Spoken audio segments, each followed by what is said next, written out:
long time, but it's not astronomically long.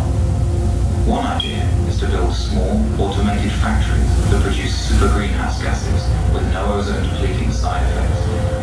Although these gases would be unwelcome on Earth, for the Martians they would be an efficient way to trap heat. And within a few decades, we would raise Mars by more than 10 degrees centigrade. And if you did that, that would cause massive amounts of carbon dioxide that is currently absorbed into the Martian soil to start to outgas. Carbon dioxide is also a natural greenhouse gas. As it builds up in the atmosphere, more and more heat will be trapped, which will in turn cause more CO2 to outgas.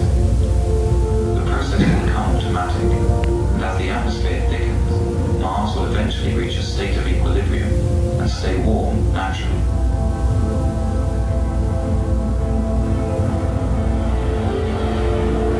The rise in air pressure would mean that the human colonists could discard their pressure suits and walk around the surface of Mars carrying only a supply of oxygen.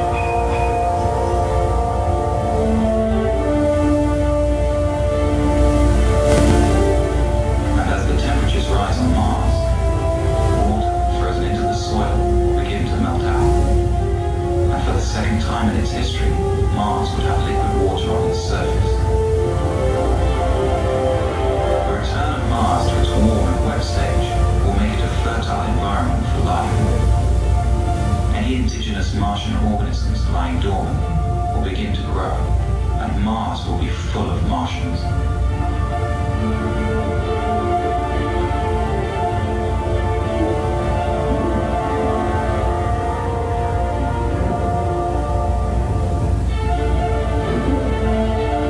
If no native life emerges, or that life is all dead, then humans can begin addressing the idea of bringing life from Earth.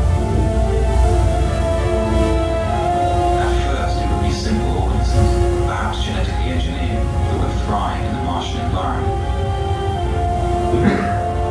Then more complex plants could be introduced. The plants would be right at home in the carbon dioxide atmosphere, and with no competition and a whole planet to cover, they could transform Mars into a green world.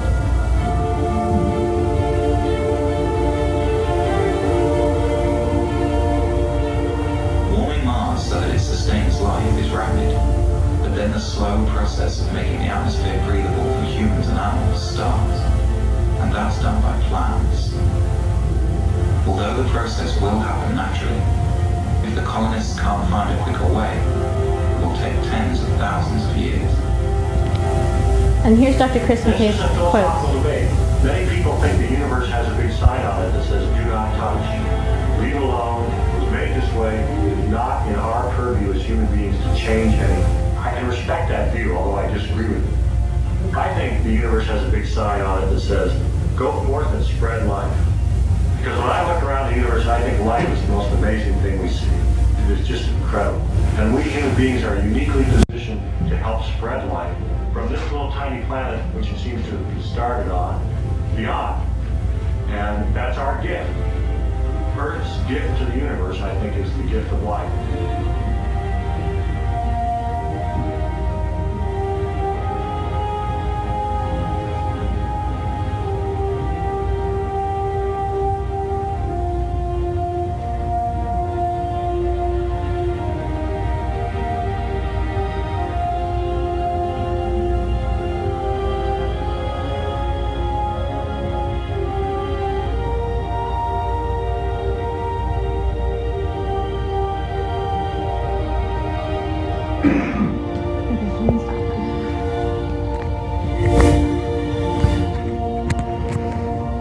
This scheme for terraforming Mars is based on 20th century notions of engineering.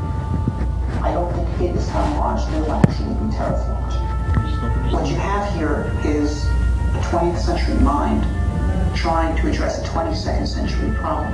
And so I think Mars will be terraformed by the 23rd century. Not by the 33rd, but the 23rd. Things that would seem utterly fantastical to us is how it will actually be done. But it'll be done. So I'll just leave you with 3 reasons why I think we should go to Mars, and one of them, is touched on in this video, which is, to continue, human life. on another planet and move outward. But two reasons that we can focus on right here and right now. I mean, as an educator and a science teacher, you know, I promised my students, you know, and I live in Silicon Valley. My father worked for NASA, so I grew up at NASA Ames, basically. And I was inspired by what I saw around me, which was, you know, the birth of the shuttle and the International Space Station. And I was really young when I got interested in Mars because Dr. Robert Zubin was on TV in 1989 when NASA first adapted the Mars Direct to semi-direct. And the first Elder Bush had said that the United States is going to Mars. I got really excited about that. And so since then, I've always been interested in furthering this cause. But as a science teacher and being in Silicon Valley, we had this huge tech industry. That bubble bursted. What's the next industry? And since I've been interested, you know, space commerce has really started to grow. And I've promised my students that, you know, I really think this is the next industry you should get ready for. You know, science and mathematics. And I show them these videos and colonize Mars. But I think here on Earth, an industry that's our next big industry, is space commerce. So I think that's a real reason to work on a goal to go to Mars. The second reason is, well, one that you've probably heard many times before, which is the technology and innovation, spin-offs that come from it. But also in that, when we work on a short goal, because really, like I said, and Dr. Zubin says over and over again, it's a timeline, a really short timeline that spurs innovation. And while we're creating that innovation, we also get these wonderful, things that we didn't expect to discover that can really help us here on Earth.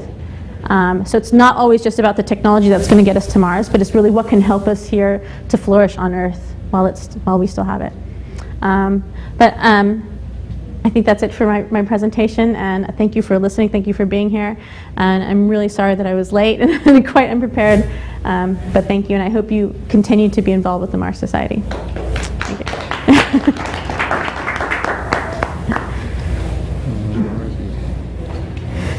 Okay, thank you.